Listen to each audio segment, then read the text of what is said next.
A photograph of the Roman Colosseum with tourists surrounding it. Figure 7 won the Colosseum in Rome.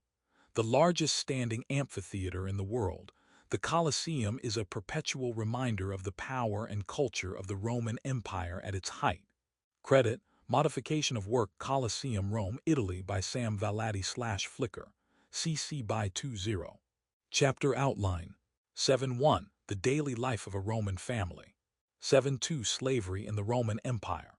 7.3 The Roman economy, trade, taxes, and conquest. 7.4 Religion in the Roman Empire. 7.5 The regions of Rome. The ancient city of Rome gave its name to an empire that stretched from Britain to the Arabian Peninsula. While political life was centered in the city of Rome, the seat of the Senate and of the Emperor, Rome came to represent a much broader geographic expanse. From the 2nd century BCE to the 3rd century CE, Rome's magnitude was reflected in the diversity of experiences of all those who lived within the empire's borders, not just those who lived in the shadow of the great Colosseum. Figure 7. 1. Rome was a patriarchal society that achieved success through military dominance, patriotism, and respect for authority. Romans prided themselves on the status and reputation they achieved through military or political service, as well as through their claims of noble ancestors. This arrangement largely benefited upper-class Roman men, while others struggled to navigate the system and were subject to domination by the elite. Roman women and enslaved people were held to restrictive cultural standards for their behavior, though many were able to overcome these and hold real influence in Roman society. The complexity of daily life in Rome is key to understanding the way the empire functioned and flourished at its height. A map of the world is shown, land highlighted in white and water in blue. A white line runs through the middle of the map. Land bordering the Mediterranean Sea is highlighted orange. In Europe, this includes all of Spain, Portugal, France, the southern portion of England, Italy, Croatia, Serbia, Bulgaria, and Greece. In the Middle East, this includes Turkey, Syria, Iraq, Lebanon, Jerusalem, and Israel. The northern coastal areas of Egypt, Libya, Tunisia, Algiers, and Morocco are highlighted in Africa. Figure 7.2 Locator map. Experiencing the Roman Empire. Credit, modification of work World Map blank shorelines by Maciej Jaros/Wikimedia Commons, public domain. Learning objectives. By the end of this section, you will be able to describe a typical Roman home, discuss gender roles in Roman families, analyze the influence of social class on daily life in Rome. The family was an important element of life during the Roman Empire. The male patriarch was the head of the household, which consisted of the immediate and extended family, as well as adjacent groups, including dependents and enslaved people. While men held ultimate authority in the family, women were also expected to maintain family order, with responsibilities in and often outside the household. Pride in a family's prosperity was a crucial Roman value, which motivated both the honoring of ancestors and the securing of a future for descendants.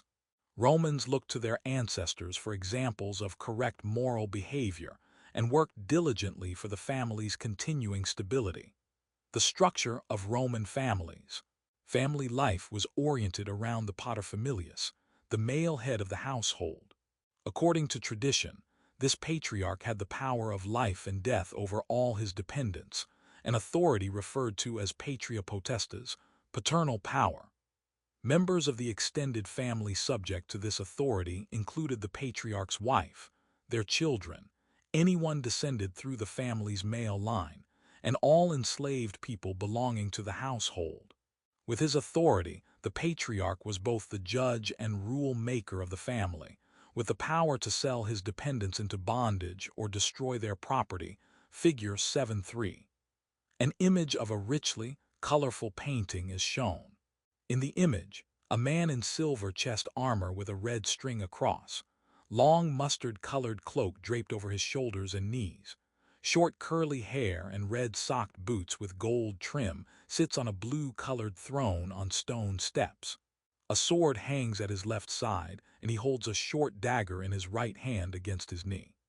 A soldier in silver chest armor and helmet holding a shield is sitting on the floor next to the throne, and a man in a green cloth and curly hair peeks out from behind the blue throne.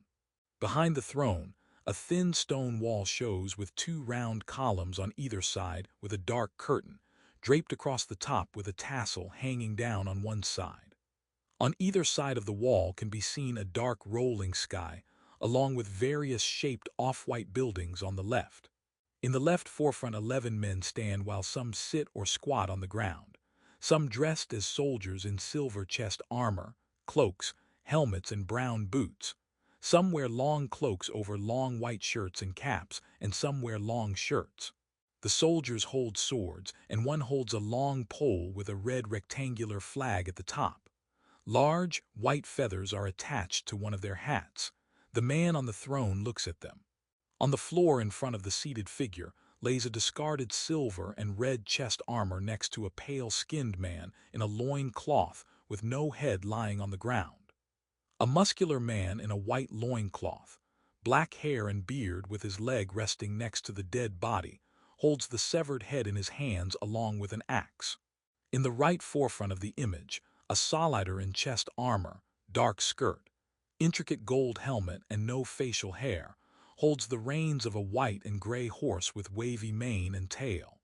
The soldier looks at the dead body, while the horse faces the back of the painting and to the right. Below the horse, many faces can be seen looking up from an area lower to the ground than the scene with curious expressions. Figure 7. 3. A Roman paterfamilias. This painting by the 17th century Dutch artist Ferdinand Bol depicts the Roman general Manlius, who had his own son executed for disobedience. Though produced in a much later period, Bol's work illuminates some traditional Roman values. The patriarch's power is indicated in Manlius's outward indifference as he looks away from his son's death, and his loyalty to Rome is demonstrated by his looking toward his troops instead.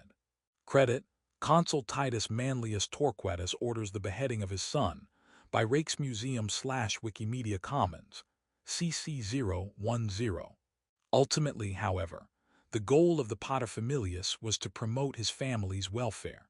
His power worked through consensus and deliberation with the other family members. As the primary provider, he expected respect from his family but could also reward good behavior. In this way, an entire family might benefit by working together to further their social or financial prosperity.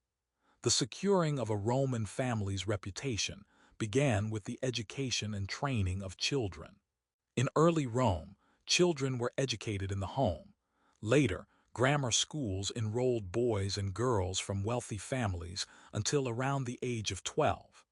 Education usually centered on reading and writing Latin and Greek as well as arithmetic. Around age 15, boys donned the toga virilis, toga of manhood, a plain white toga representing their enrollment as citizens and entrance into manhood. Roman citizenship was highly coveted and was bestowed either at birth to children of citizens or by special decree. Sons of prominent families could then go on to a civil or military career. After a son inherited his father's property, as well as his debts, it became his responsibility to maintain the family's reputation and prosperity. By contrast, girls commonly married at a young age, usually between 14 and 18 years old, and often to a much older man. Younger girls were viewed as more sexually pure and therefore easier to control. In the most common form of marriage, a wife brought a dowry that became her husband's property. Thus, a woman from a wealthy background with a large dowry had some sway in making marriage arrangements. She also had the protection a powerful family could offer should her husband prove to be less than ideal.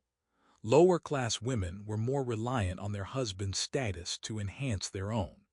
In any case, marriage represented a woman's coming under the legal control of her husband's household.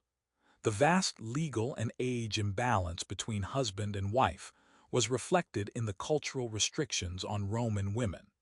Yet, though a Roman man's work was an important contributor to the family's success, women devoted much of their efforts to the same goal. Women were responsible for the management of the household, which included ensuring provisions for the family, overseeing any enslaved people and other dependents, and looking after the children. Spinning wool was viewed as the activity of an ideal Roman woman, and many wives were expected to occupy themselves with this work.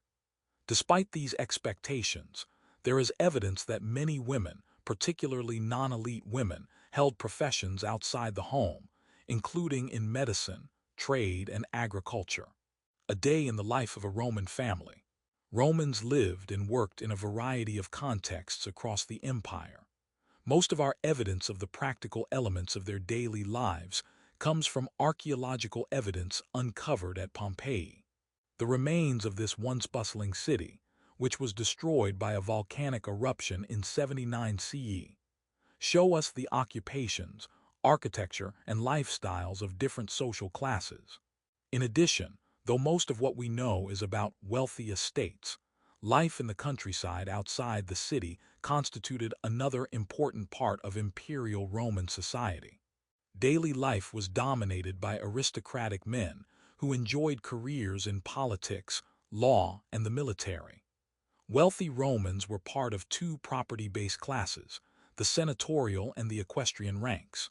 Only those above a certain property threshold were allowed to be members of these upper classes, and they occupied privileged social positions with access to prestigious careers denied to the lower classes. An elite Roman man's day began at home in the domus, a traditional single-family house that served both practical and symbolic roles. The term domus refers not only to the physical residence, but also to the family. It was a place of display in which a family could take pride and where the father would conduct official business. Every morning, in the role of patron, he would receive a number of clients in his home who sought his aid in exchange for loyalty. The late morning was usually consumed by responsibilities outside the home, including business and political meetings. During the afternoon, wealthy Roman men spent their time socializing and pursuing leisure activities, such as attending public entertainment performances or visiting the bathhouse. Beyond the book, the plan of a typical Roman household.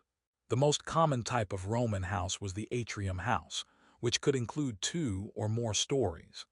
Based mostly on evidence from Pompeii, we know that each house contained several key features. The fauces or vestibulum was the entryway. The atrium was the open-air reception hall where the patron of the house met with his clients. This area was often decorated with a colorful mosaic on the floor. The tablinum was a small room separated from the atrium by a wooden screen or curtain and contained family records and portraits. The partial roof over the atrium, or the compluvium, was slanted to drain rainwater into the shallow impluvium pool. This water was collected in an underground cistern for use by the family, or if left in the pool, it helped to ventilate other rooms in the house. The triclinium, 3 couches, was the dining room, where members of the household ate in the Roman fashion, reclining around a small table. Alae were the smaller recesses in a house that stored masks or busts of a family's ancestors. Fountains, peristyle, columned, courtyards, gardens, and other lavish features were located across the atrium from the doorway, to make sure guests could see them upon arrival. This floor plan emphasized the power relationship between a patron and his clients, as well as the authority and prestige of the paterfamilias, figure 7-4. 2 images are shown. A drawing of the rectangular floor plan of a house is shown. The drawing shows an open area in the middle highlighted blue. The open area is labeled 2, atrium, and the blue rectangle is labeled 3, impluvium. Surrounding the blue is a large square room with other small square rooms surrounding it on the perimeter of the drawing that include tablinum, triclinium, and alae. The skinny room leading into the atrium is labeled 1, fauces. A drawing of a view from inside to the outside is shown. Two gold columns stand in the middle, supporting a gold triangle arch with red walls atop and on the lower sides. A half wall stands in the middle of the two columns with red posts and a dark middle as well as on the other side of each column.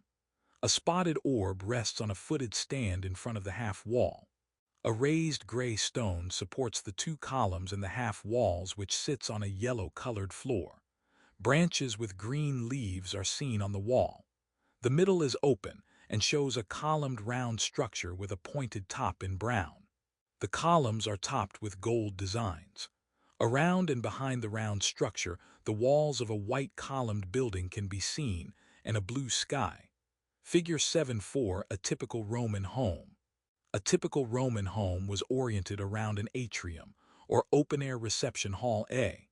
There were four styles of wall paintings or frescoes in Roman homes. The architectural style B was meant to serve as a window onto an imaginary public scene, framed by columns.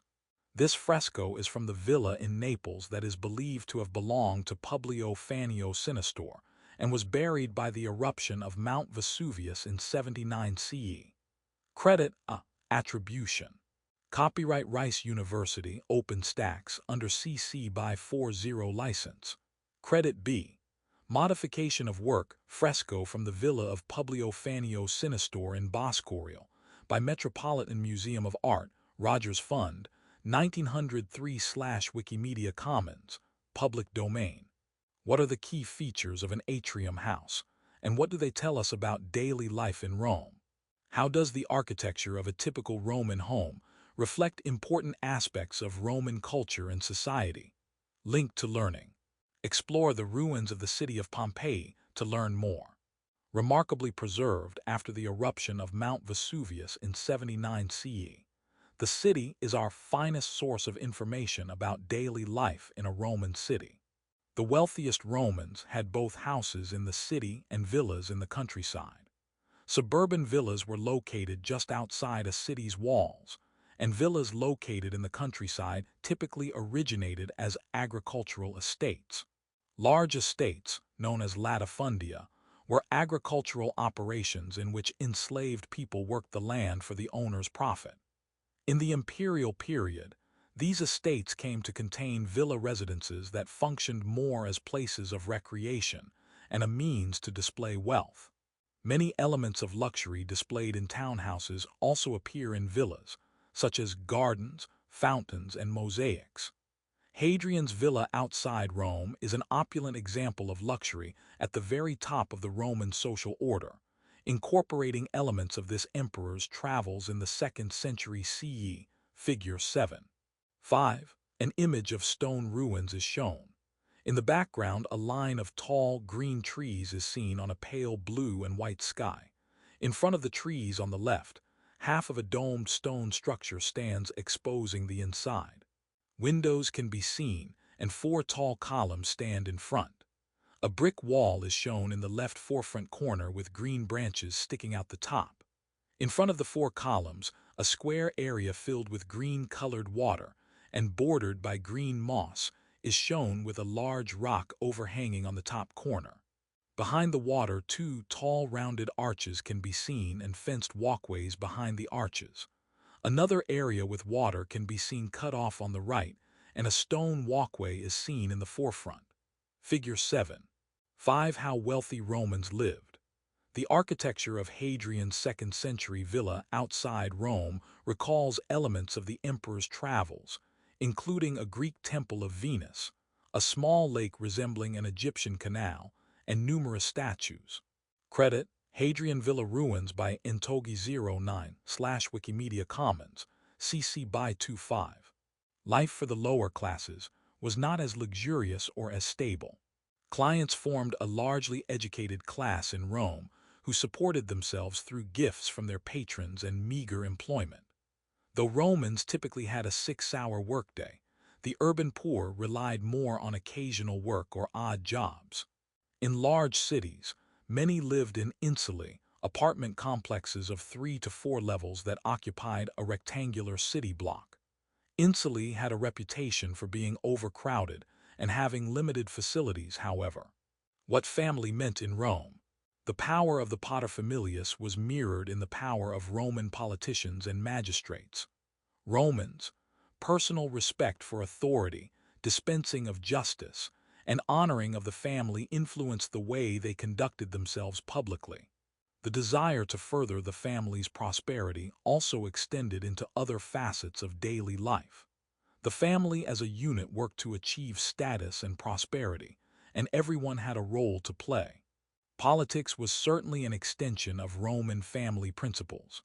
Holding a coveted and powerful political position, Roman senators were referred to as conscript fathers, paters conscripti, and their authority, dispensed through legislation and legal judgments, was much like that of a father over his household. Laws about marriage and childbirth made one's private matters a concern of the Roman state. For example, the Emperor Augustus made adultery a public crime, setting out to promote childbirth in Rome and protect legal marriages. Yet, like the expectations for women in Roman society, this legislation disproportionately punished women, who could be exiled for adultery as a result. Dueling voices. Augustus's laws governing the family. During his reign, which lasted from 27 BCE to 14 CE, the Emperor Augustus enacted numerous moral laws to encourage proper Roman marriage and behavior, including those concerning adultery, discussed in the following accounts by the Roman historian Tacitus and by Suetonius, the biographer of the early Roman emperors. The question was, if Augustus could not ensure good behavior in his own family as paterfamilias, how could he expect Roman citizens to follow his strict moral guidelines? As you read, note the tone of each and what each author says about public perceptions of Augustus's treatment of the women in his family. Fortune, staunch to the deified Augustus in his public life, was less propitious to him at home, owing to the incontinence of his daughter and granddaughter, whom he expelled from the capital while penalizing their adulterers by death or banishment. For designating as he did the besetting sin of both the sexes by the harsh appellations of sacrilege and treason, he overstepped both the mild penalties of an earlier day and those of his own laws, the laws concerning adultery passed in 1817 BCE. Tacitus' Annals. But at the height of his happiness and his confidence in his family and its training, fortune proved fickle. He found the two Julias, his daughter and granddaughter, guilty of every form of vice and banished them.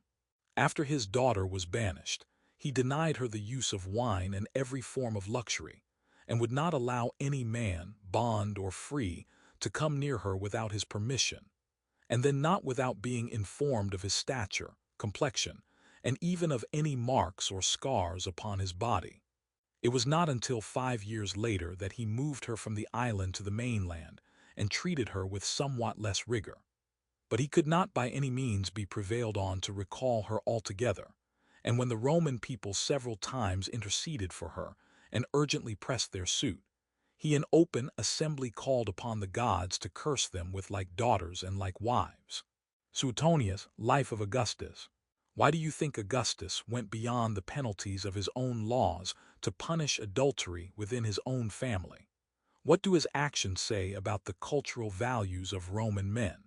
Emperors were especially interested in maintaining their family's stability, for the practical purpose of ensuring dynastic continuity, but also to garner positive public opinion. Rulers took special interest in finding an heir and exercising tight control over family matters. Augustus worked diligently to name an heir to rule after him, appointing several before being succeeded by his stepson Tiberius. Having an unstable household could mean a quick end to an emperor's reign if the situation became too tumultuous. In the later Roman Empire, when there was significant turnover of rulers, emperors named an heir soon after coming to power. Similarly, public figures who embodied Roman family values were looked on favorably. Cornelia, a noblewoman in the 2nd century BCE, is remembered for devoting herself to motherhood above all else. She gave birth to 12 children, and after her husband died, she refused to remarry and focused instead on raising her surviving children. Her sons Tiberius and Gaius Gracchus led influential political careers before they were both assassinated. Cornelia is reported to have said of her sons, in conversation with another woman displaying her jewelry, "These are my jewels."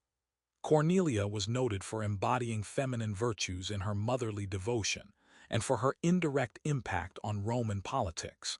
By contrast, public figures who disregarded Roman family values were infamous. For example, Agrippina the Younger, great-granddaughter of the Emperor Augustus, was viewed as a power-hungry woman in her time. She married her uncle, the Emperor Claudius, who was 25 years older than she. She then convinced him to adopt her son Nero from a previous marriage, an act that eventually implicated Agrippina in Claudius's murder in 54 CE and led to Nero's reign as emperor. Instead of holding more power as empress after Nero's ascension, Agrippina saw her relationship with her son flounder. Nero plotted to have her killed, first in a sinking boat from which she escaped, and then by an assassin. The violence and treachery of the imperial family especially tarred Agrippina as a disreputable woman. Finally, respect for ancestral custom and precedents known as mos maiorum, the way of the ancestors, and for deceased members of the family were epitomized in funeral parades. In these public rituals, the deceased was carried from home to the city center, or forum, where the body was laid out. A eulogy was delivered by the heir, surrounded by others wearing ancestor masks that represented deceased family members. The procession linked the living family to the past, and the route through the city gave the ritual public and communal significance. Figure 7-6. An image of a stone carving is shown on a maroon-colored background. The stone is off-white and cracked in places. Designs made up of squares, circles, and U-shapes run across the top and bottom of the carving. At the right, an altar is seen with a carved bottom, two columns in the middle with a highly etched box in between the columns, and a triangle top with dacre on the perimeter and the carving of a faded figure in the middle. A small person in a shirt is shown with no facial features in front of the altar, bending over and holding on to a small furry-looking animal on 4 legs with no snout visible. To the left of the altar stand 2 figures with short hair, robes, holding items in their hands. The one in front stands lower than the figure behind who holds a V-shaped object to his mouth. To the left are seen 3 groups of 2 figures, all on horseback. The horses all have decorative reins and saddles, and the figures in front are shown lower than the riders in the back. The figures wear robes and shoes with lariats around their heads. The first rider in front is missing a foot. The first 2 figures in the back have large feathers on their shoulders, while the last rider in the back holds a long, round object over his shoulder. Figure 7-6, a Roman funeral. This relief from the 1st century BCE depicts a Roman funerary procession. The deceased's high status is clear from the presence of soldiers, musicians, and politicians heading toward the sanctuary on the right, where an animal sacrifice is prepared. Credit, modification of work Etruscan Roman cinerary earned from Voltaire circa 100 BC. By time travel Rome /Flickr, CC by 20. Learning objectives. By the end of this section, you will be able to describe the legal and social structures that supported slavery in the Roman Empire. Discuss the different experiences of enslaved men, women, and children. Explain the importance of gladiators in Roman culture.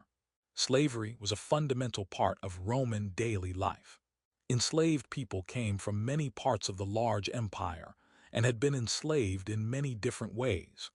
They worked in a variety of contexts and were subject to their masters' whims and punishment. Many were trained as gladiators, professional fighters paid to battle before an audience, sometimes to the death, but others worked in the cities and countryside in a variety of roles. The freeing of enslaved people was a common practice, and freed people were important to the continued functioning of the Roman economy and political order. The structures of Roman slavery. Enslavement was the result of a variety of circumstances in the Roman world. There was no single mechanism that sustained the system. During the Roman Republic, it appears that most enslaved people were former soldiers captured in war. Slave dealers purchased these captives from defeated armies and brought them to various slave markets throughout the empire for sale to buyers in need of slave labor. Following the civil wars during the reign of Augustus, however, prisoners of war were fewer, and the system relied more heavily on other sources.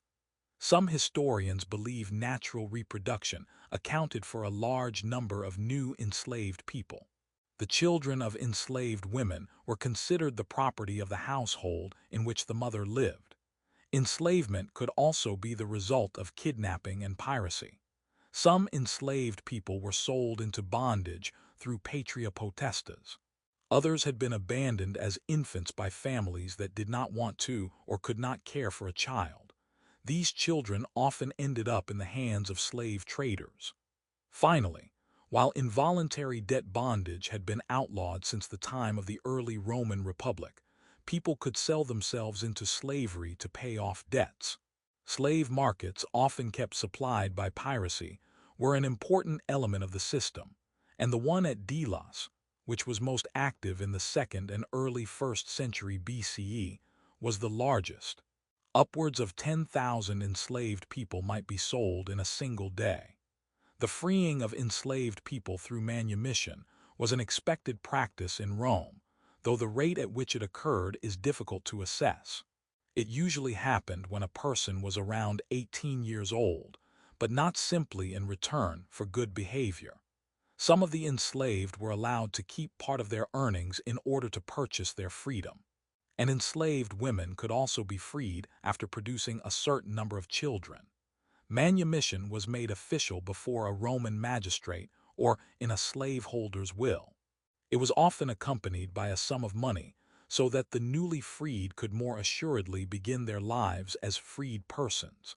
The debt of obligation was clear, however, since a freed person became the client of their former master.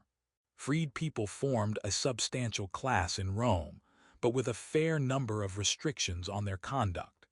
They were often beholden to their former master's influence and prevented from holding most important political or religious positions. Many did go on to become independently wealthy professionals in trade, agriculture, and education, and some were even slaveholders themselves. A few occupied prominent positions in powerful households. They were denied the full rights of Roman citizenship, however, though their children were considered full citizens. Enslaved people were subject to brutal treatment, and a series of revolts illustrates their efforts to seek freedom. In the late 2nd century BCE, rebellions in Sicily inspired uprisings elsewhere in the Mediterranean, notably in the Greek mines. A few decades later, Spartacus instigated the most famous slave revolt.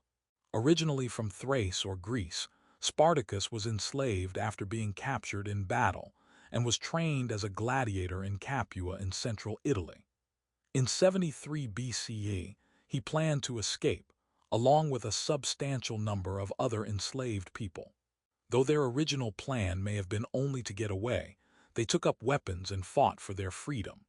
Spartacus eventually raised an army of more than 70,000 and defeated a number of armies sent by the Roman Senate. Finally, the Roman general Crassus defeated Spartacus in battle, putting an end to the revolt in 71 BCE, figure 77. However, Spartacus's rebellion was the tipping point. Following these violent conflicts, there seems to have been some effort by Rome to avoid future revolts, as seen in the laws of Augustus that controlled the practice of manumission. A map is shown with land highlighted beige and water highlighted blue. A boot-shaped area of land is shown in the middle, surrounded by two islands in the west and land in the northeast. The Adriatic Sea is labeled to the northeast, and the Tyrrhenian Sea is labeled in the south. A red arrow shows from the city of Roma, indicated with a black star, south to the city of Capua labeled with a black dot, as are all the other cities on the map. This red arrow indicates Roman armies. 3 blue arrows are shown indicating enslaved forces. The first arrow begins in the city of Capua and heads southeast to a red X next to the city of Nola. From the red X, an arrow splits into two, one heading southeast to the city of Metapontum on the coast, and another heading more south to the city of Thurii on the coast. Vesuvius and Nuceria are labeled on the map south of Nola. Figure 7:7 Spartacus's Revolt. Spartacus's revolt began in 73 BCE in Capua in central Italy. As more enslaved people were recruited to the cause, Rome sent armies to subdue them. The rebels were besieged on the slopes of Mount Vesuvius, but were able to outwit their opponents, defeat the initial Roman forces sent against them, and eventually expand their raiding territory farther south. Attribution. Copyright Rice University, OpenStax, under CC by 40 license. Life under slavery. Enslaved people led lives that varied across the empire, depending on their age and gender, and whether they lived in rural or urban areas. They worked as unskilled laborers, artisans, and assistants to merchants and shopkeepers. Many were trained as teachers, doctors, musicians, and actors. Others helped build public works such as bridges and roads, and even served as imperial administrators. In the city and in the household especially, they had more advantages and avoided the brutal physical labor demanded in mines, quarries, and latifundia across the empire. There more than 100 enslaved persons might labor, their harsh life evidenced by their poor clothing, cruel treatment, and inability to raise funds to buy their freedom. Still, enslaved people in any context were a moment away from punishment by slaveholders, who were perpetually concerned with avoiding conspiracy and rebellion. A culture of uncertainty, coercion, and submission was the result of the constant threat of potential violence. Enslaved people could be whipped, beaten, or tortured, and were often sexually abused. In Petronius's Satyricon, a novel written in the 1st century CE, the freed Trimalchio discusses the services he offered while enslaved. Still, I was my master's favorite for 14 years. No disgrace in obeying your master's orders. Well, I used to amuse my mistress too. You know what I mean. I say no more. I am not a conceited man. Enslaved people who ran away and were caught could be branded or forced to wear a collar with their owner's name on it. Though the enslaved were denied the official rights of marriage, they could form families and have children, which often occurred in urban settings. The slaveholder could always manipulate the relationships between enslaved people for personal ends. Enslaved children were put to work, perhaps with simple duties in the house, and over time, enslaved people might be promoted to different roles within a household. In their own words, slavery in the ancient novel, Roman novels, which would have been read primarily by the upper classes, give us a glimpse of the lives of enslaved people during the empire. The Golden Ass by Apuleius, written in the mid-2nd century CE, follows the adventures of a wanderer named Lucius after he is magically transformed into a donkey. The first passage here is Lucius's observation of enslaved people. In the second passage, an excerpt from Petronius's Satyricon, the formerly enslaved Trimalchio mistreats his own enslaved people during a lavish dinner party. The pale welts from chains crossed every patch of their skin like brush strokes.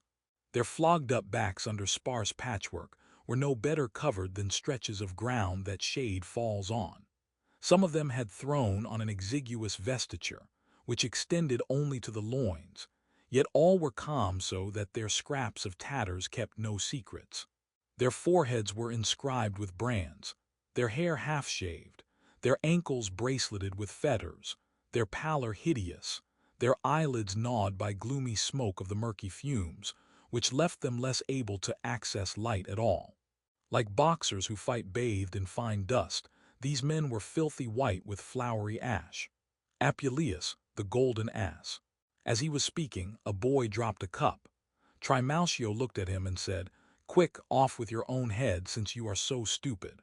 The boy's lip fell and he began to petition. "Why do you ask me? said Trimalchio, as if I should be hard on you. I advise you to prevail upon yourself not to be stupid. In the end, we induced him to let the boy off. As soon as he was forgiven, the boy ran round the table. Petronius, Satyricon.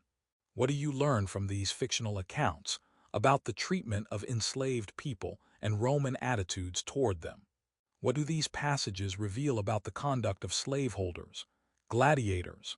Gladiatorial combat was an important element of Roman culture and a prominent part of public entertainments. Matches originated in central Italy in the 3rd century BCE and were originally part of funeral games, spectacles that honored the deceased. The first games in the city of Rome occurred in 264 BCE, with 3 pairs of gladiators fighting.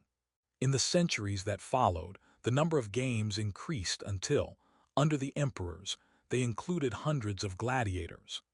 Gladiators came from a variety of backgrounds, and though some were volunteers, enslaved people forced into the role formed a substantial number. A team of gladiators was called a familia and was trained in a gladiatorial school by a lanista, the manager of the group. The lanista and other trainers assessed new recruits and picked the weapons they would use in combat. Daily training was strenuous, but gladiators were expected to fight only a handful of times over a year.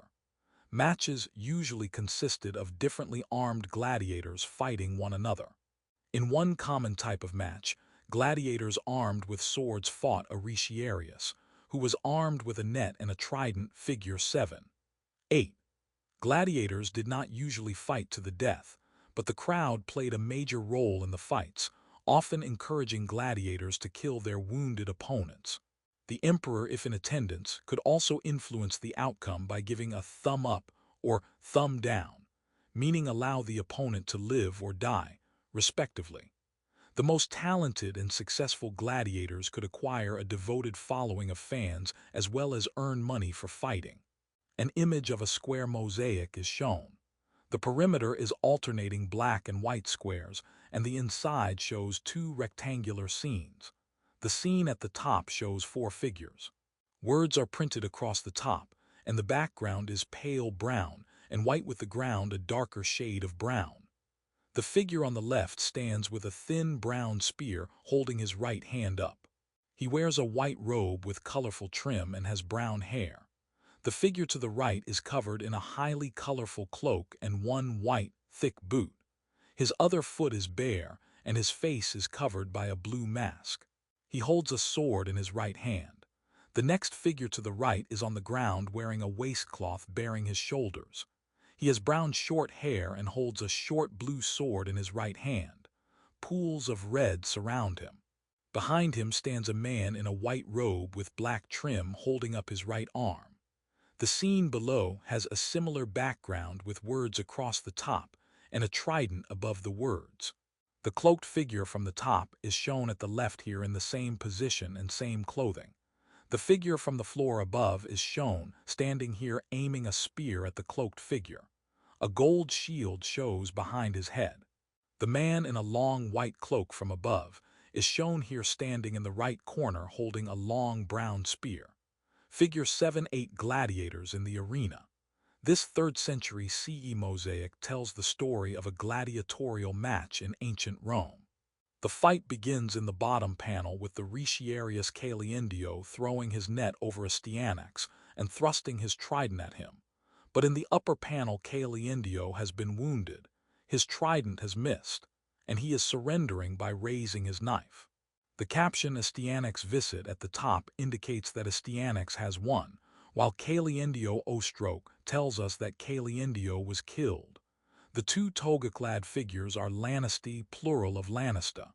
Credit: Astyanax vs. Caliendio Mosaic by James Grout, Encyclopedia Romana /Wikimedia Commons, public domain. Link to learning. Explore a newly discovered gladiatorial training camp in Austria. There is also evidence that both senators and women participated in gladiatorial combat, possibly to ceremonially reenact scenes from myth. A law enacted by the Emperor Tiberius in 19 CE declared that no senator or person of equestrian rank could take part in the fighting, suggesting that their participation had been an ongoing issue. That women took part is clear in a stone relief from the 1st or 2nd century CE, showing two female gladiators fighting, figure 7-9. A carving on a gray stone is shown on a black background. The image is worn and lacking details. Two figures face each other with curved rectangular shields at their fronts and weapons in their hands. No facial features are shown. The letters ANIAYOHEA are carved above, and the letters AMAZONAXANA are carved below the figures. Figure 7-9 female gladiators. The two women gladiators facing off in this stone relief from the 1st or 2nd century CE are identified below as Amazon on the left and Achillea, a version of the name Achilles on the right. Stage names like these were often adopted for the reenactment of mythological scenes in the arena. Credit: two female gladiators, named as Amazonia and Achillea by Zastic/Wikimedia Commons, public domain. The Colosseum was a massive structure in the middle of the city of Rome that was the site of many public entertainments, including gladiatorial matches. Built between 69 and 79 CE, it was named the Flavian Amphitheater, after the ruling dynasty at that time. It was also known as the Colosseum because a colossal statue of the Emperor Nero stood nearby. Well over 100 feet tall, the statue was later rededicated to the Roman sun god Sol. The amphitheater was officially dedicated in 80 CE by the Emperor Titus in a ceremony that included 100 days of games. Its design featured a rising arrangement of columns in different styles and a complicated network of barrel vaults. Up to 50,000 spectators could be seated within the structure, and spectacles included gladiator matches, mock naval battles, and animal hunts. The impressive displays of showmanship were intended to be entertainment, but they also served an important political function. As part of a policy mockingly called bread and circuses, these epic games, and the distribution of free wheat, were meant to distract the people from potential weaknesses in Roman governance. The idea was that those whose immediate needs were being met with food and entertainment were less likely to notice social inequality, become discontented, or foment rebellion. The games were also a way to bolster popular enthusiasm for the sitting emperor, who usually attended regularly. Link to learning. Explore a virtual reality reconstruction of the Colosseum, the site of public spectacles in Rome, including gladiatorial matches. This video gives a sense of the Colosseum's scale and what Romans may have seen when they entered the structure as gladiators or as spectators. Learning objectives. By the end of this section, you will be able to identify key trade routes in the Roman Empire, explain how the Roman Empire used taxes to raise revenue and influence behavior, analyze the importance of conquest in the Roman economy. The Roman economy was a massive and intricate system. Goods produced in and exported from the region found their way around the Mediterranean, while luxury goods brought from distant locales were cherished in the empire. The sea and land routes that connected urban hubs were crucial to this exchange. The collection of taxes funded public works and government programs for the people, keeping the economic system functioning. The Roman army was an extension of the economic system. Financing the military was an expensive endeavor, but the Romans saw it as a critical tool in dominating the Mediterranean. Trade. Sea routes facilitated the movement of goods around the empire. Though the Romans built up a strong network of roads, shipping by sea was considerably less expensive. Thus, access to a seaport was crucial to trade. In Italy, there were several fine seaports, with the city of Rome's port at Ostia being a notable example. Italy itself was the producer of goods that made their way around the Mediterranean. Most manufacturing occurred on a small scale, with shops and workshops often located next to homes. Higher-value goods did find their way to distant regions, and Italy dominated the western trade routes, figure 710. A map is shown with land highlighted beige and water highlighted blue. Europe is labeled in the north, Africa is labeled in the south, and Asia is labeled in the southeast. The Baltic Sea, the Gulf of Finland, Skagerrak, Kattegat, Vatern, and the North Sea are labeled in the north of the map. The Atlantic Ocean, the Bay of Biscay, and the Strait of Gibraltar are labeled in the east. The Black Sea, the Sea of Azov, and the Caspian Sea are labeled in the east. The Tyrrhenian Sea, the Ionian Sea, the Aegean Sea, and the Dardanelles are labeled in the south of the map. Black dots litter the map indicating cities, with these labeled from west to east. Gads, New Carthage, Massilia, Carthage, Lepis Magna, Syracuse, Rome, Athens, and Tyre. Dashed lines crisscross the map connecting the cities, and sea routes crisscross the waters connecting the cities. Main roads are labeled with dotted red lines, and main shipping routes are labeled with dotted purple lines. Figure 7. 10 trade routes of the Roman Empire. As this map demonstrates, the Romans were able to harness an extensive system of roads and waterways to import and export both practical and luxury goods. Attribution.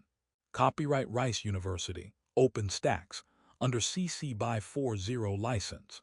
Italy was known for its ceramic, marble, and metal industries. Bronze goods such as cooking equipment and ceramic tableware, known as red pottery, were especially popular items. Red Samian pottery made its way to places around the Mediterranean and beyond, including Britain and India. Iron goods produced in Italy were exported to Germany and to the Danube region, while bronze goods, most notably from Capua, circulated in the northern reaches of the empire before workshops also developed there. These industries likewise relied on imports, including copper from mines in Spain and tin from Britain for making bronze. Other Roman industries balanced their production with imported goods from foreign markets. Textiles such as wool and cloth were produced in Italy, while luxury items like linen came from Egypt. Several trading routes existed in addition to the famous Silk Roads. The monsoon-driven Indian Ocean network linked Asia and the Mediterranean, and provided the Romans with silk from China and India, and furs from the Baltic region. The Eastern Empire was known for its luxury goods, including purple dye, papyrus, and glass from Egypt and Syria. For a time, central Italy did manufacture and export glass products northward, until manufacturing in Gaul, present-day France, and Germany took over the majority of its production in the 2nd century CE. Building supplies such as tiles, marble, and bricks were produced in Italy. Agricultural goods were an important aspect of the Roman economy and trade networks. Grain-producing Egypt functioned as the empire's breadbasket, and Italian farmers were therefore able to focus on other, higher-priced agricultural products including wine and olive oil. Wine was exported to markets all over the Mediterranean, including Greece and Gaul. Both wine and olive oil, as well as other goods, were usually shipped in amphorae. These large storage vases had 2 handles and a pointed end, which made them ideal for storing during shipment. They may have been tied together or placed on a rack when shipped by sea, figure 711. An earthenware object is shown on a gray background. It is long, round, and faded gray, white, and rust-colored. The left end has a broken point, the middle is thicker, and the right side is thinner with a rounded, circular end and a handle visible on the front. Figure 711, a Roman amphora. Amphorae, the plural of amphora, were large vessels essential for shipping liquid goods in the Mediterranean world. Their slender shape and pointed base made for easy storage whether they were placed upright in a ship's hold or set in the soft ground. Credit, Roman Amphora by Mrs. L.V. Adamczak/Smithsonian, National Museum of Natural History, CC0. The government's official distribution of grain to the populace was called the annona and was especially important to Romans. It had begun in the 2nd century BCE, but took on new importance by the reign of Augustus. The emperor appointed the praefectus annoni, the prefect who oversaw the distribution process, governed the ports to which grain was shipped, and addressed any fraud in the market. The prefect and his staff also secured the grain supply from Egypt and other regions by signing contracts with various suppliers. The Roman government was also generally concerned with controlling overseas trade. An elite class of shipowners known as the navicularii were compelled by the government to join groups known as collegia, corporations, so they could be easily supervised. For signing contracts to supply grain, these shipowners received benefits including exemption from other public service. By the 3rd and 4th centuries CE, control of the navicularii had intensified, and signing contracts to supply the annona was compulsory. The annona kept the populace fed, but was also a political tool. The emperor hoped his generosity would endear him to the people. The distribution of grain was thus heavily tied to the personality of the emperor. For instance, like many emperors, Hadrian, who ruled from 138 to 161 CE, associated himself with the annona to create a positive image before the public figure. 712. An image of two old and faded coins is shown on a pink woven background. The coin on the left is round, gold with black shading on the right side and faded letters around the perimeter. A man's face is carved in the middle, facing to the right, with a round head, large flat nose and thick neck. The coin on the right is gold and worn. Faded letters circle parts of the perimeter, and a figure with wings is shown in the middle. The figure wears a cap, extends their arm out to the right and appears to wear long robes. The letter S is shown on the left and the letter C is shown on the right. Figure 712, the annona as political tool. On this coin issued by Hadrian, the emperor's likeness is on one side, left. The other side portrays annona, the representation of the grain supply, holding a cornucopia in one hand and grain ears in the other. In the background is the prow of a ship, likely a reference to the grain supply entering the city of Rome. Credit: Vespasian Dupondius by Guy de la Bedoyer/Wikimedia Commons, public domain. Taxes. Collecting taxes was a chief concern of the Roman government, because tax revenues were a necessity for conducting business and funding public programs. Taxes fell into several categories, including those calculated with census lists in the provinces, import and customs taxes, and taxes levied on particular groups and communities. Upper-class investment in the provinces drove the economy and facilitated the collection of taxes. An important role in this system was played by the publicani, who operated as tax collectors in the provinces. These contractors first bid for the right to collect taxes by making a direct payment to the Roman government, which functioned as a de facto loan. To recover their investment, the publicani then collected taxes from provincial residents, keeping any money in excess of their original bid in addition to a percentage paid by the Roman government. The publicani ran an effective system of tax collection, but it was imprecise, and they were often accused of fraud. During the reign of Augustus, the publicani system was essentially abolished. In the revised system, provincials had to pay roughly 1% tax on their wealth, which included their assets in the form of land, as well as a flat poll tax. This new tax structure was assessed through census lists and administered by procurators, imperial officials who made collections and oversaw the payment of public officials in the province. Other taxes included those on inheritances and legacies. To raise funds for paying veteran soldiers, in 6 CE, Augustus codified a new 5% tax on money inherited through a will. The rule excluded inheritances from close relatives, however, and was directly aimed at traditional patron-client relationships.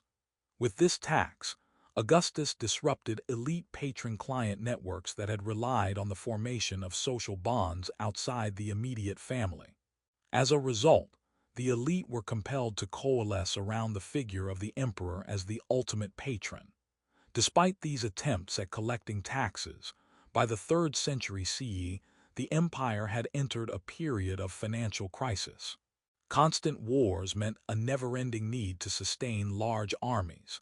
As less new land was acquired, troop payments came more often from the central treasury than from newly conquered territory. The financial pressure proved critical. The Emperor Diocletian implemented a series of measures to address the problems. For example, in 301, to combat inflation, Diocletian issued the Edict on Maximum Prices, which set a price ceiling for certain goods and services. Diocletian's reforms also increased the money collected by the government with two new taxes, on agricultural land and on individuals. The inclusion of property in Italy in the land tax for the first time, as well as Diocletian's standardization of a 5-year census, dramatically increased revenue for the empire. Replacing some of Rome's revenue shortfall through these taxes helped stabilize the economy in the short term. Conquest. Periods of conquest contributed to the Roman economy in a number of ways. The Romans sought to control natural resources and attain wealth from the regions they conquered. By harnessing the revenues of conquest, they could support their goals of keeping the populace fed and the troops paid. In early Rome, the army was a volunteer force mustered during times of conflict. By the time of the empire, however, it had become a standing professionalized force. The Roman legion was the cornerstone of the army. Though its organization changed over time, this military unit consisted of about 5,000 soldiers and was commanded by a legate. A legion also included craftspeople and those assisting in building projects. Following the reforms of Augustus, 28 legions were stationed throughout the provinces of the empire and on the frontier. They were numbered but also had nicknames based on their place of origin or service. Since legions could move around the empire, the first German legion might be found in Spain, for example. Soldiers served a 16-year term, though this was later raised to 20, and they were paid a set amount at the end of their service. Soldiers and military staff received a large portion of the wealth secured during wartime, and some were also occasionally promised land taken in the various conflicts that Rome engaged in. Many military engagements were clearly intended to secure resources and capital. For instance, the empire's grain supply was vastly expanded by its conquest of Egypt in the 1st century BCE, as well as of Sicily and Sardinia early in Rome's history. In addition, people captured in conquest were often sold in the Roman slave markets. Since the work of enslaved and freed people was the backbone of Roman industry, enslaved people too contributed to the functioning of the economy. But there were trade-offs in this arrangement. The increasing size of the Roman military and the empire's expanding frontier made conflict more costly. While earlier in its history, Rome's soldiers might expect to campaign only part of the year, by the imperial period, conflict had become a regular situation on the frontier. Campaigns could last for months on end, and in some situations wars may have seemed endless. The distance from the city of Rome also contributed to the cost of running the military. Far-flung military campaigns were expensive. The machinery of running and paying the army necessitated further conquest, a situation that ultimately strained the Roman military. In addition, there were clearly societal disadvantages to continuous conflict. Though Romans took pride in their military superiority, the loss of life and property must have been a burden for many. Conflict abroad disrupted regional markets that Italy depended on.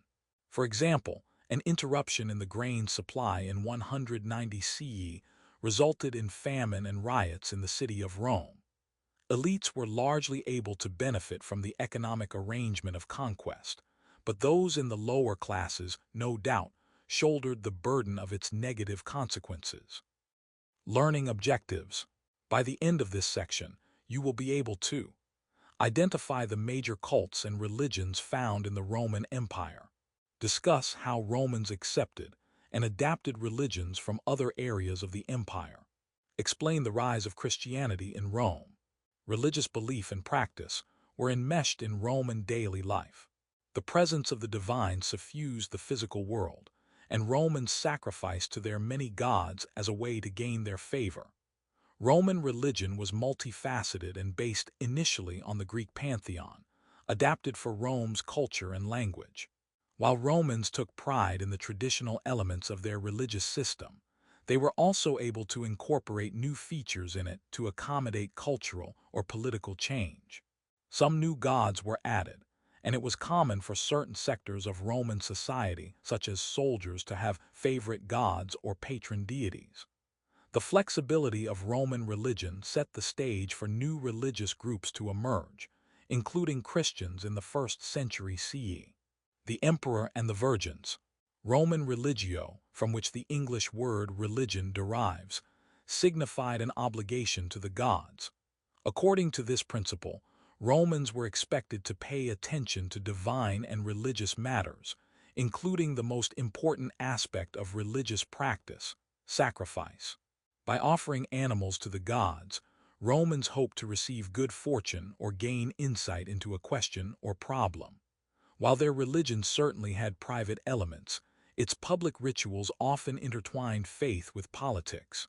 That connection was also, and especially, visible in the worship of the emperor. The imperial cult was a group of rites and practices that praised a deceased emperor's divine status. Emperors were often deified, made gods after they died, by order of their successors and with approval by the Senate. This formal process of deification was known as apotheosis and was extended to emperors who were remembered favorably, figure 7. 13. The process of deification had become so routine among later emperors that when the Emperor Vespasian was dying, he is reported to have said, "Alas, I think I am becoming a god." A carving in dirty white stone is shown. The top left corner shows detailed carvings of leaves, and the ridges and feathers are carved in the wall on the top right. A man and a woman are carved in the middle. He is shown with short curly hair, a beard and long robes. He holds a long, thick scepter with a winged animal with a curved beak carved at the top. Feathers are carved into the wall behind the scepter. At the right, the woman is shown with small eyes, large nose, downturned mouth, wavy hair under a cloth on her head, and a dress with a belt tied in the middle. She holds a scepter with a round ball at the top in her left hand. In the bottom right forefront, a naked-chested figure is shown with shoulder-length curly hair and large wings extending out their back. They have almond-shaped eyes and a large nose. Figure 713, the apotheosis of Emperor Antoninus Pius and Empress Faustina. This detail of a carved marble column from the 2nd century CE shows the apotheosis, or elevation to divine status, of the Emperor Antoninus Pius and his wife Faustina. A winged genius, an attendant spirit in the lower right, carries the two to heaven. Credit: Column base of Antoninus Pius II, by Institute for the Study of the Ancient World / Flickr, CC by 2. 0. In this period, priesthoods were created specifically for the worship of a deified emperor. A number of priesthoods already existed that were attached to specific gods and that organized the religious affairs of the city, such as the festival calendar. Priesthoods for the imperial cult were added to this group of religious offices that men could join to further their public careers. The worship of living emperors was much more muddled, because Romans were wary of changing the custom of deifying only deceased individuals. Julius Caesar seems to have intended to be worshipped as a god in his lifetime, and later emperors may have been aware of this plan, because many routinely pushed for deification during their own reigns. In the city of Rome, emperors were often closely associated with the gods, but only stereotypically corrupt. Emperors such as Caligula declared themselves gods during their lifetimes. Still, many compromises were made so living emperors were not directly worshipped.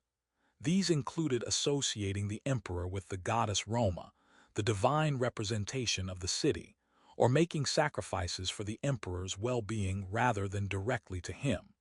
In the provinces, however, divine honors were sometimes given to living emperors. Locals might equate a living emperor or a member of the imperial family with a deity in order to gain the emperor's favor, particularly in the Greek East. A few women could serve in a priestly office as Vestal virgins. The 6 members of this female priesthood were chosen at an early age to serve in the temple of Vesta, the goddess of the hearth, for 10 to 30 years. Their chief duty was to protect the sacred eternal fire that symbolized eternal Rome. Letting the flame go out was a punishable offense because the fire's absence meant Vesta had abandoned the city. Vestals swore a vow of chastity, and the punishment for breaking it was severe, illustrating the symbolic importance of their virginity, which was linked to the preservation of Rome. A Vestal who lost her virginity could be punished by being buried alive or having hot metal poured down her throat. As a result, political crises could result from the murder of a Vestal, while miracles were attributed to their magical virginity. The story of the Vestal Virgin Claudia Quinta represents one such instance. To win favor during Hannibal's invasion of Italy in 204 BCE, the Romans brought the goddess Magna Mater, Great Mother, by ship from her shrine in Asia Minor, in the form of a black stone. During its reception at Ostia, the ship was grounded on a shoal, but Claudia Quinta was able to miraculously pull it to safety. She had been suspected of breaking her vow of chastity, but her actions proved her virginity. According to the Roman historian Herodian of Antioch, she took off her sash and threw it onto the prow of the ship with a prayer that, if she were still an innocent virgin, the ship would respond to her. The ship readily followed, attached to the sash.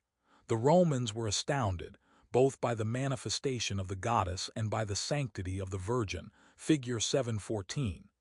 An image of a faded, richly colored painting is shown. In the left forefront of the image, the front of a brown boat with the front decorated with carvings is seen in wavy water. The front of the boat is higher than the rest of the boat scene. It is being pulled by a brown string wrapped around the left arm of a barefoot woman dressed in a white ruffled dress with brown hair and a white cloth on her head. She is standing on rectangular brick steps that lead to a street.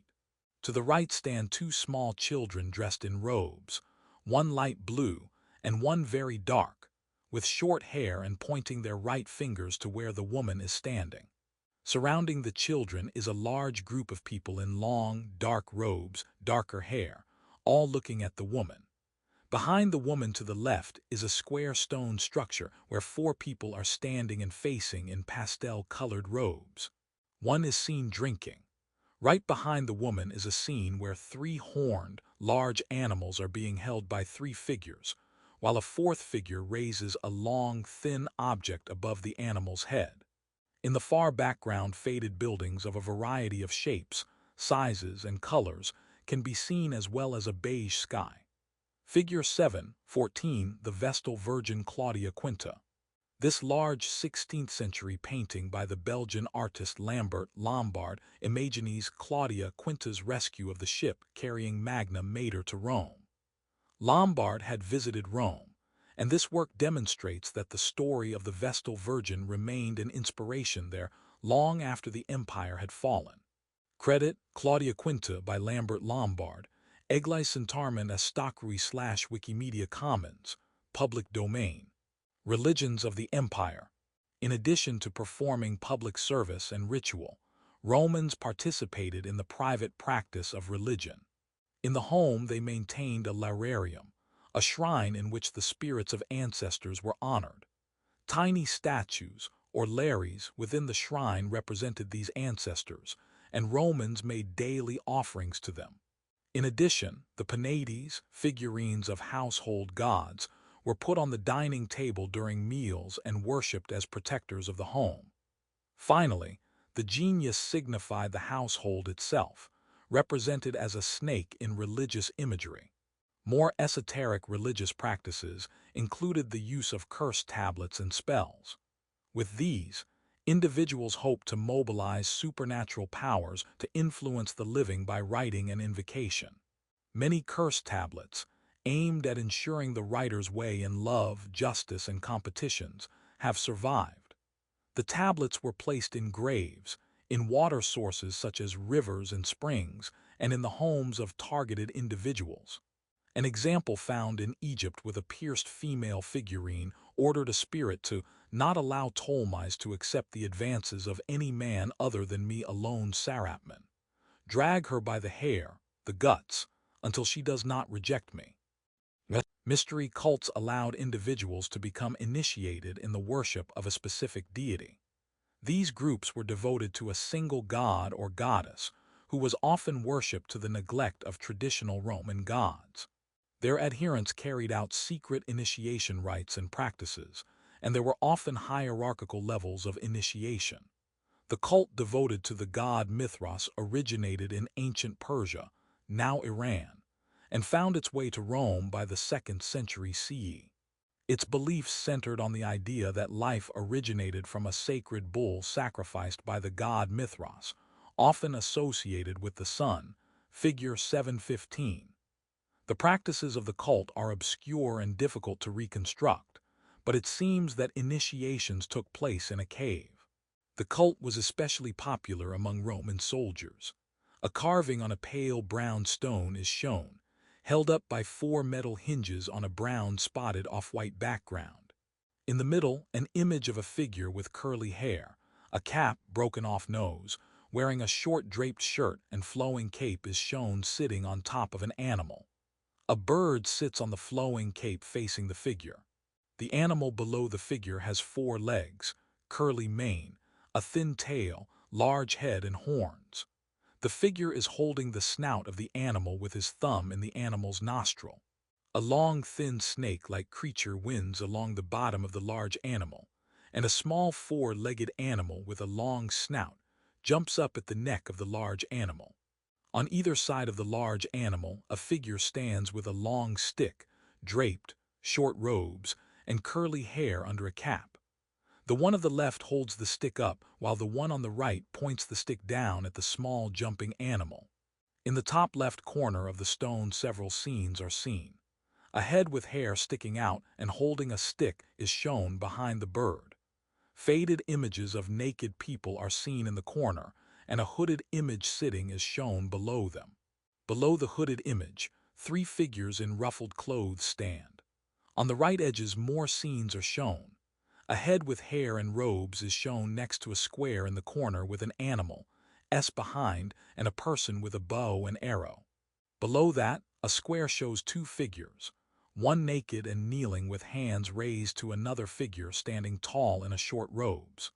The last square shows 2 figures fighting, the taller one of the left in a short dress and robe holding a stick, while a naked figure in a cape is kneeling on the ground.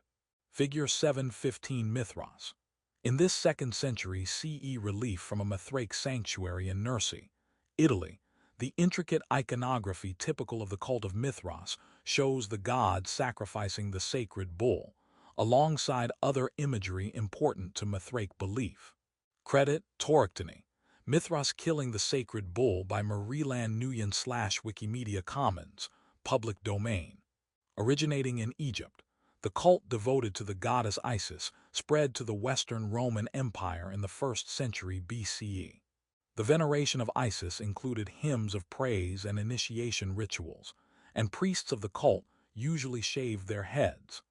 The exclusive worship of Isis was reflected in her perceived omnipotence and identification with other gods. She appears in the 2nd century Roman novel The Golden Ass, rescuing the protagonist Lucius.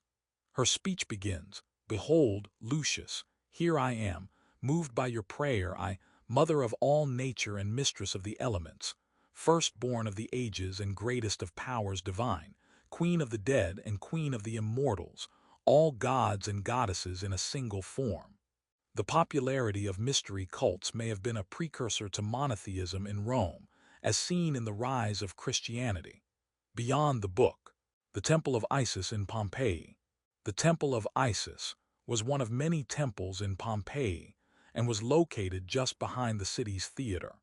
Originally erected during the reign of Augustus, it was rebuilt following an earthquake in Pompeii in 62 CE. Mount Vesuvius erupted 17 years later. Its proximity to other public buildings illustrates the temple's incorporation into the city, but its structure and relatively small size emphasize the esoteric rituals of Isis worship. Though employing a Roman architectural style, the temple also fused Egyptian and Greek elements in its design, figure 716. It stands in a small courtyard, with an altar and a small building known as a purgatorium in front of it. Here, a basin containing water said to be from the Nile River was used in rituals of purification. An image of a photograph is shown. In the photo, an old building partially ruined is shown. At the left forefront corner, a tall, round red brick structure is shown, with flaked bricks and black smudges at the top. The ground in the forefront is green grass, and a line of very tall trees is shown in the background on a pale sky. In the middle, a building stands made of faded, flaked red and white bricks. The building sits on a raised brick platform with black steps at the front. A short red brick wall shows on either side of the steps, and broken columns are stationed at the top on either side. Two more columns are shown, one on each corner of the raised platform. Behind the columns, a square wall stands with the front missing. Smaller rooms are attached on each side with a rounded arched opening. The walls are gray, black, red, and white. No roof is visible, but the edges of black scalloped tiles can be seen at the tops of the remaining walls. Figure 7. 16 Temple of Isis, exterior. This is the front of the excavated Temple of Isis, in its small courtyard as it looks today in Pompeii. Credit: Modification of work Pompeii. Temple of Isis by Istvanka/Wikimedia Commons, public domain. At the top of the steps, the entrance to the temple consisted of a portico, or a porch supported by columns, and was flanked by Egyptian statues. Inside, the inner area contained statues of Isis and her spouse Osiris, as well as wall paintings depicting the myths of Isis. There was a large gathering area in the rear of temple for initiates, ecclesiasterion, as well as living quarters for the priests of Isis, more altars and recesses, and a subterranean room used for initiating members, figure 7. 17. A black drawing on a white background is shown of the floor plan of a building. The bottom border of the image shows a design of lines running horizontal and vertical. The left side shows a long, thin rectangle area drawn along the side. Thick lines show the perimeter of the building, mostly square with a concave wall on the top right. The oval area created on the outside of the building is labeled with K and theater. Doorway openings are seen at the top right, bottom left, and top left, indicated by white spaces within the thick black lines. On the right side, a square room is seen above a rectangular room, labeled I and II, respectively. The I room shows squares with lines running across at the top and right sides. A large square area is seen to the left with 4 openings along the top and 6 openings along the right side. Inside is another square lined on the outside perimeter with black dots and a letter C on each side.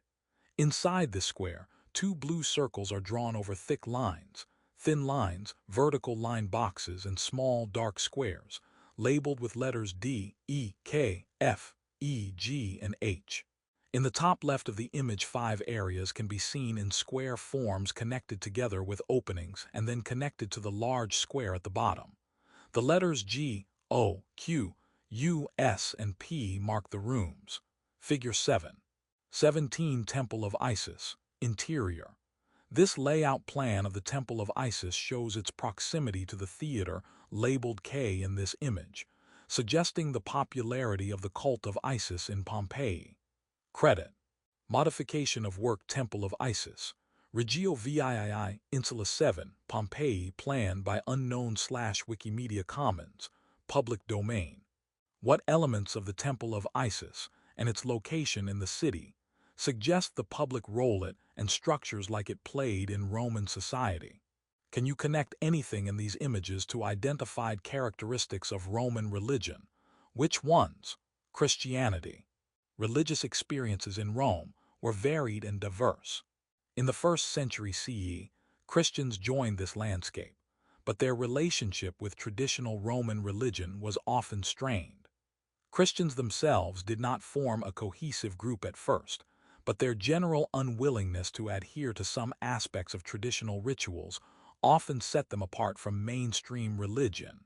Christians generally disapproved of animal sacrifice and worship of the emperor. Instead, their customs focused on prayer and meetings in house churches. Proper churches and basilicas appeared in Rome only in the late 3rd and 4th centuries. The emphasis on gathering for worship was important to the formation of a communal identity. Christians also participated in communal feasting, addressed each other as brother and sister, and adopted the practice of baptism. This initiation practice varied across the empire, but it focused on cleansing of the spirit and was performed by those in the church's hierarchy, namely bishops or deacons. Less concerned with the possible threat Christian beliefs might pose to traditional religion, Roman officials often viewed the new faith's practices as a challenge to their worldly authority instead. For example, they characterized Christians as atheists because of their refusal to perform animal sacrifice, and a period of persecution singled this group out for punishment. The earliest record of such violence was made during the reign of Nero, when the emperor chose to punish Christians for a fire in the city of Rome in 64 CE. Over the next 2 centuries, local authorities grappled with what to do with Christian groups. For example, the letters of Pliny the Younger, a provincial governor in Asia Minor in the early 2nd century, asked the Emperor Trajan for advice about local Christians. Pliny writes that he has arrested and questioned those he suspects of being Christian. Trajan responds by telling him not to seek out the Christians actively, but to punish those who have been caught and who do not renounce their faith.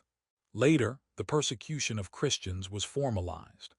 The Edict of Caracalla in 212 extended citizenship across the empire, but seems to have made everyone responsible for making sacrifices on behalf of the Roman state. The Emperor Decius called for universal sacrifice in 250. As a result, it became a crime for Christians across the empire not to sacrifice to the emperor, with torture and death as likely punishments. Finally, persecution under the Emperor Diocletian in 303–311 focused on destroying churches in favor of restoring traditional Roman cults. The reign of the Emperor Constantine ended this period of persecution. Following a civil war, Constantine attributed his victory in 312 to the Christian God, claiming to have had a vision of a cross, a symbol of Christianity, in the sky. The Edict of Milan he issued in 313 outlined a policy of religious toleration in which Christianity was no longer illegal, and most traditional Roman religious practices could continue. Constantine also christened Constantinople as a new capital of the empire, decorating the city with images of himself and religious iconography. In their own words, the martyrdom of Perpetua, the Passion of Saints Perpetua and Felicity, is a 3rd-century diary begun by Perpetua, a Christian noblewoman, and completed after her death. Perpetua and her fellow Christians are sentenced to die during the games in Carthage, in celebration of the Emperor Septimius Severus's son Geta in 203.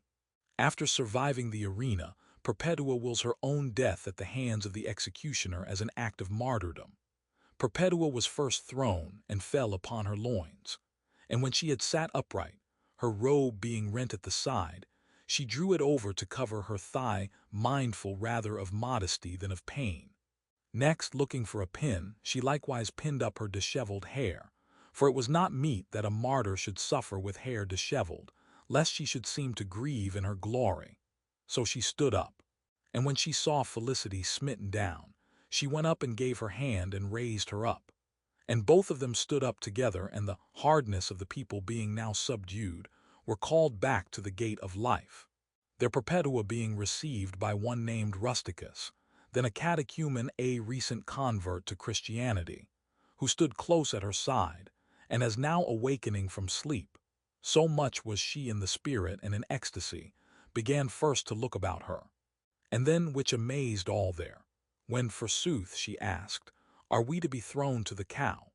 And when she heard that this had been done already, she would not believe till she perceived some marks of mauling on her body and on her dress. Thereupon she called her brother to her and that catechumen and spoke to them, saying, "Stand fast in the faith and love you all one another, and be not offended because of our passion." And when the people besought that they should be brought forward, that when the sword pierced through their bodies their eyes might be joined thereto as witnesses to the slaughter, they rose of themselves and moved, whither the people willed them, first kissing one another, that they might accomplish their martyrdom with the rites of peace. Perpetua, that she might have some taste of pain, was pierced between the bones and shrieked out. And when the swordsman's hand wandered still, for he was a novice, herself set it upon her own neck. Perchance so great a woman could not else have been slain, being feared of the unclean spirit, had she not herself so willed it. Perpetua, the passion of Saints Perpetua and Felicity. How would you characterize the martyrdom of Perpetua? Why? What aspects of early Christian identity can you identify in the actions and words of the Christian martyrs? Learning objectives. By the end of this section, you will be able to identify the regions of the Roman Empire and the way they related to the center of power. Describe the various peoples who made up the Roman Empire. The expansion of Rome's borders created a process in which local communities both emulated and resisted Roman culture, and in which some cultural elements were imposed by the Romans themselves. In the Western Empire, the army spread Roman culture, and local life coexisted with the presence of Roman people and goods. In the Eastern Empire, including Egypt and the Levant, complex local life likewise persisted even as elites hoped to gain prominence in the imperial system. The exclusion or incorporation of foreigners was a perennial problem for the empire as it interacted with a wide swath of different cultures. Citizenship was a prized Roman cultural value, and its changing definition reflected the way Rome managed its empire. The culture of the Roman Empire. The Roman Empire was divided into administrative units called provinces, the number of which seems to have always been in flux as new territories were lost or gained. A province was governed by a magistrate chosen by the Senate or personally by the emperor. The term for governing a senatorial province was 1 year, while that for administering an imperial province was indefinite. Provincial governors had imperium, or jurisdiction over a territory or military legion. They were also relatively autonomous in managing their territory, having a staff of lieutenants and other officials to conduct administrative business. By the 1st century CE, the Western Empire had undergone several periods of conquest by the Romans. The regions of Britain and Gaul, the latter is now France and some areas east of it, witnessed many cultural changes after the invasions of Julius Caesar in the 50s BCE. The process of Romanization in Gaul shaped the unique culture that developed there. Local Gallic elites and Romans, generally members of the military for a time, contributed to a fusion of cultures. Characteristic Roman features such as roads and centuriation, a process of mapping the land onto a grid for development, demonstrated the integration of Gaul into the wider Roman economy. The production of local goods increased in order to supply the Roman army. Gauls constructed villas with Roman features such as tiled roofing, stone masonry, and peristyle or columned courtyards. Urban spaces also became characteristically Roman in their architecture. This shifting culture in Gaul shows the adoption of a Roman way of life following the period of conquest. Following Julius Caesar's invasion of Britain in 55 BCE, the region came into increasing contact with Roman culture, though the Roman army did not have a permanent presence there. So in 43 CE, the Emperor Claudius invaded Britain and incorporated the southern region of the island into the empire. Unlike the case in Gaul, centuriation and the construction of roads in Britain were an attempt at direct control of the local population. The militarization of the province reflected the imposition of Roman culture. In addition to roads, the Roman army also constructed forts and camps, including the immense fortification called Hadrian's Wall, built to establish a frontier in the early 2nd century, figure 7:18. Still, a local community was able to flourish in small towns, which increased their agricultural production and adopted a limited version of Roman culture. For example, the town of Silchester included a forum, possibly an early Christian church, and an amphitheater that may have hosted gladiatorial matches.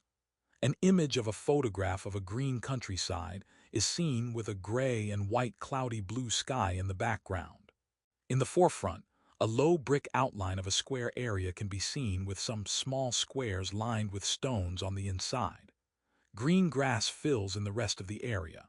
Connecting to the square, a low stone wall continues in a curved line to the back right of the image, and over rolling green hills to the left.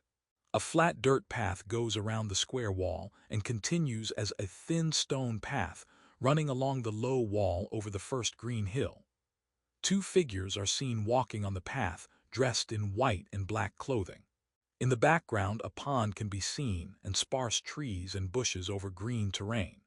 Figure 7:18 Hadrian's Wall. The massive Roman fortification built in Britain by the Emperor Hadrian in the 2nd century CE is roughly 74 miles long, with small forts known as mile castles placed at every mile along its entire length, as in the foreground of this photo. Credit, Milecastle 39 on Hadrian's Wall by Adam Cewden / Wikimedia Commons, public domain. In the Eastern Empire, the relationship between locals and Rome was similarly complex. Even before its conquest in the 2nd century BCE, Greece and its classical past had fascinated Romans. Hellenism, a high regard for the Greek cultural institutions of philosophy, religion, and system of education, influenced Roman views of this region. Greek culture inspired Romans with both reverence for and anxieties about literature, language, and even fashion. For instance, to some, Latin was in a power struggle with Greek after the latter language became popular among the Roman elite and educated. And even the Roman toga was contrasted with the Greek pallium cloak in an effort to articulate Roman identity. Emperors such as Augustus and Hadrian praised classical Greece, attempting to preserve its past greatness. They imposed a Roman view of Greekness by contributing to monument building in the region, and local Greek elites sought imperial favor and grants in their cities. North Africa also had a long history of interaction with Rome. Through a series of conflicts with the Carthaginians, the Romans had taken control of the coastal regions by the 2nd century BCE. Following the conquest, local settlements in the west underwent a period of intense urban building as the Romans attempted to set up the frontier.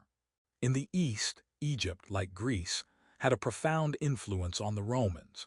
In addition to Egyptian religious cults that became popular, Egyptian art and architecture gained a foothold, with motifs such as crocodiles and hippos appearing in the art of wealthy Roman homes. The Egyptian practice of embalming the dead may also have gained some prominence among Romans in the 1st century CE. Furthermore, the encaustic portraits that adorned coffins reflect the multi-ethnic identity of people in Roman Egypt. This artistic style, in which pigments mixed with wax were painted on wood, originated in ancient Egypt. But the subjects of the portraits wear Roman dress and bear Greek and Egyptian names, figure 7:19. An image of a painting on a rectangular piece of wood, skewed a bit to the right, with a rounded top is shown. The background is gray and two cracks run down the middle of the wood. An image of a dark-skinned man is shown with short, very curly hair, a short curly beard and mustache, and round dark eyes. He has large, arched, connected eyebrows and dark eyelashes. Around his neck is a white, frayed collar, and his shirt is brown. The sides of the image show faded areas. Figure 7:19, a funerary portrait. This life-size Egyptian funerary portrait from about 170–100 AD CE was painted in encaustic on wood and shows the deceased as they wish to be remembered. Its naturalistic style demonstrates the influence of Roman culture in Egypt at the time. Credit: modification of work, mummy portrait of a bearded man by Walters Art Museum, acquired by Henry Walters, 1912/Wikimedia Commons, public domain. The past meets the present. Cleopatra in popular culture. As the Roman Empire expanded, its population became increasingly diverse. There are several examples of racially and ethnically diverse peoples playing significant roles in Roman history.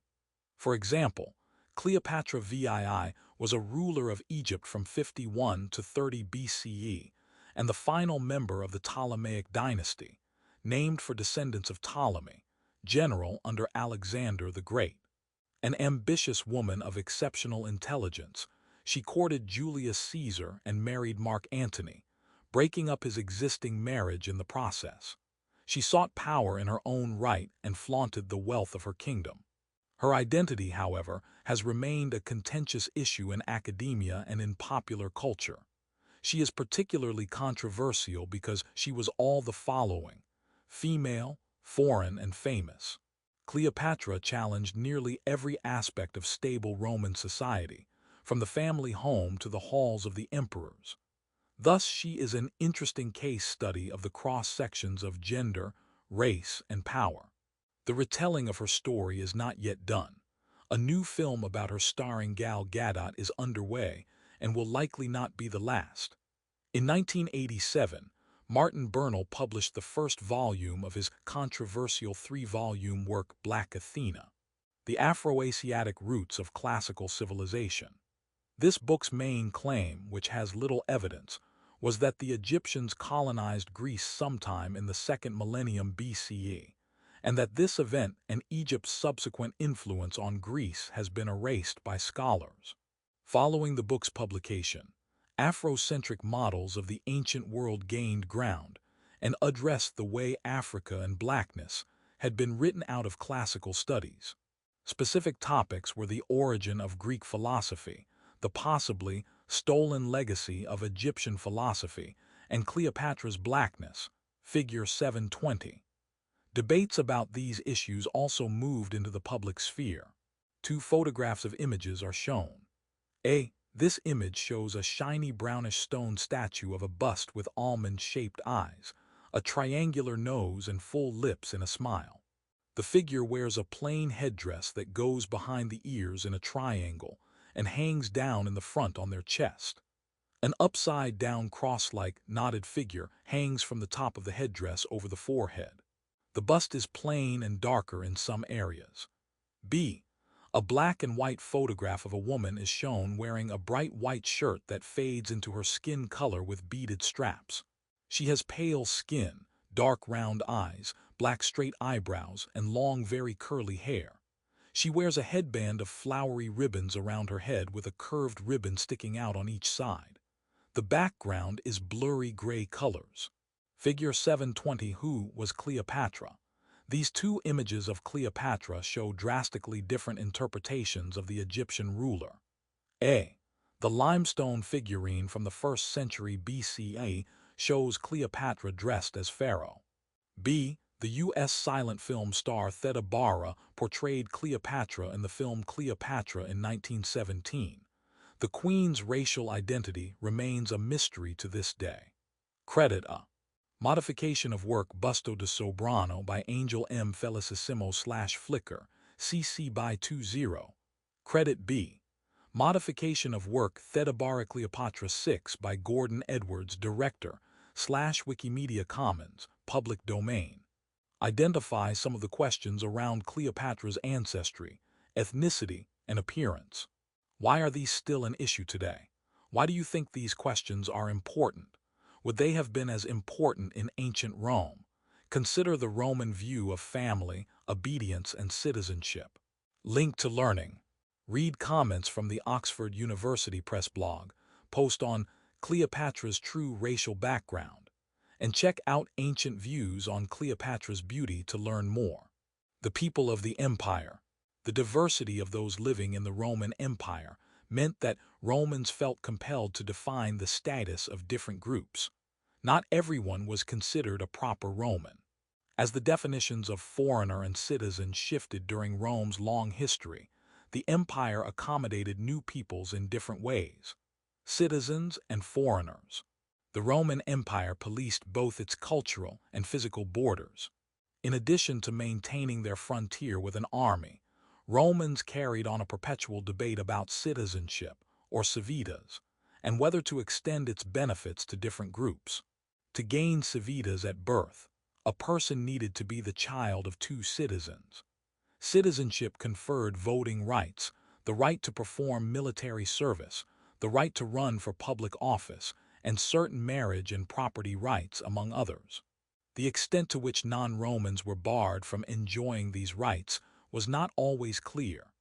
Foreigners themselves were categorized into different groups, including free provincials or peregrini, who were not Roman citizens, army recruits, and those living beyond the Roman border. Foreignness was not a stable category, however.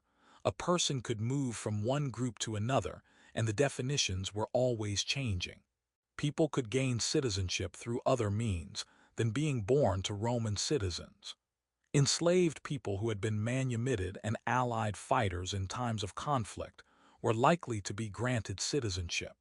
Latin rights, a limited form of citizenship, were often extended to existing communities when they were brought under Roman control. Finally, in 212 CE, the Emperor Caracalla issued an edict that extended citizenship to all free people of the Roman Empire. Its effects are not clear. The emperor was accused of having an ulterior motive, and the surviving text of the edict appears to exclude a group of stigmatized foreigners or freed people. In any case, differences in status and ethnicity persisted among Romans despite the edict. A person could also lose the privileges of citizenship. Exile and expulsion were a common punishment for criminals. In a series of works, Ovid, a poet during the reign of Augustus, lamented his own exile to a city on the Black Sea. The reasons for his banishment are unclear, but he seems to have angered the emperor, alluding to a poem and an error, carmen et error, as the cause of his exile. People could also exile themselves voluntarily to avoid further punishment from Rome, especially the death penalty. There were eventually degrees of exile in which a person might lose their property or in fact be able to return to Rome. Finally, whole groups of people could be expelled from the city of Rome, including Jewish people and followers of Isis in 19 CE, as well as astrologers, philosophers, and actors during the reigns of the emperors Nero and Domitian. A special case, the Jewish people in the Roman Empire. The Jewish people had a deep history in the Mediterranean by the time of the Roman Empire. For a considerable length of time, they had occupied the region of the Levant, which was founded as the Roman province of Judea in 6 CE. Roman writers expressed varied attitudes toward Jewish people. Some were sympathetic, while others were overtly hostile. There was often respect for the long tradition of Judaism, but it was offset by slander and violence. After the creation of the province of Judea and the incorporation of the local ruling dynasty into the empire, various Jewish uprisings occurred. Inspired by the region's reorganization, riots occasionally broke out in the cities of the Eastern Empire. For instance, when images of the emperor were placed in synagogues in Alexandria, riots occurred in 38 CE. There must have been dissatisfaction with the general treatment of Jewish people by the Roman state, but the worship of the emperor was clearly an issue. Further riots occurred in 40. Only the death of the Emperor Caligula in the next year prevented real war from breaking out. Several wars did occur between Rome and the Jewish people in the first 2 centuries CE. Revolts against taxation and the Roman looting of the Second Temple in Jerusalem led to war in 66 CE. Roman forces besieged Jerusalem, and in 70, the temple was destroyed during the conflict. Following the war, The Arch of Titus was erected in Rome in 81 to honor the Emperor Vespasian and his son Titus for leading the Roman forces. Figure 721. The Arch of Titus and the Colosseum, the latter was built in 79, were paid for with wealth looted from Jerusalem and the Temple. The destruction of the Temple led to a profound change in Judaism. The Temple had functioned as a symbolic center for the Jewish people, and its destruction led to their splintering into different communities based in synagogues around the Mediterranean. A photograph of an old, faded, and broken in places carving on a wall is shown. Gold-colored, the images are carved rising out of the background. The back of the wall is small squares across the bottom and larger squares across the top. In the image, a line of at least 17 people are walking to the right. All of them wear short robes, belted at the waist, with lariats around their heads. Most have short or shoulder-length curly hair and large noses. Many of the legs are missing from the carving, as well as some of the figure's arms and one head. They are seen carrying various items: 3 rectangular objects on long sticks, a large box with 2 long sticks in a crisscross pattern across the front, and a large 2-tiered and high decorated pedestal with a candle holder with 7 arched arms coming out of the middle pole. Figure 721, the Arch of Titus. This recreation of a relief panel from the Arch of Titus, constructed in Rome in 81 CE, shows the Roman looting of the Jewish temple. Credit: Arch of Titus Menorah by Steerpike/Wikimedia Commons, CC by 30. Roman views of the Jewish people were complex and contradictory. The historian Tacitus, for example, narrates the events of Titus's capture of Jerusalem and the suppression of the Jewish revolt in his histories. He begins by giving an overview of Jewish custom and history. To establish his position over the race for the future, Moses introduced novel rites, quite different from those of the rest of the human race. In them, everything we hold sacred is profane, and conversely, they permit what for us is taboo. Tacitus goes on to discuss Jewish fasting, observance of the Sabbath, and abstention from pork, all in hostile terms his Roman readers would identify with. He also reports that the Jewish people were from either Mt. Ida on Crete or Egypt, a common view among Romans. Official Roman attitudes to the Jewish people were not consistently hostile, and the Jewish view of Roman treatment also varied depending on the political and cultural climate. Philo, an Alexandrian Jewish ambassador sent to Rome following the riots of 38 CE, recounts in his embassy to Gaius that he explained to the Emperor Caligula how past emperors and officials granted his people particular privileges.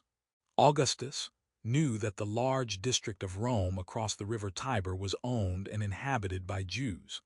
Most of them were Roman ex-slaves. Brought to Italy as war captives, they had been set free by their owners, without being forced to alter any of their ancestral customs. Philo contrasts Caligula's hostility toward Jewish people with Augustus's apparent approval of Judaism. But we also learn about the Jewish population in the city of Rome. Philo explains that there was a particular district of the city in which Jewish people lived, and that there were synagogues within the city. He also suggests that many Jewish people in Rome were formerly enslaved people who had been captured in conflict. It seems, therefore, that a substantial portion of the Jewish population was made up of freed people. Confirming some of these claims, archaeological evidence of the existence of synagogues and Jewish catacombs in Rome suggests that there was a substantial Jewish population during the imperial period.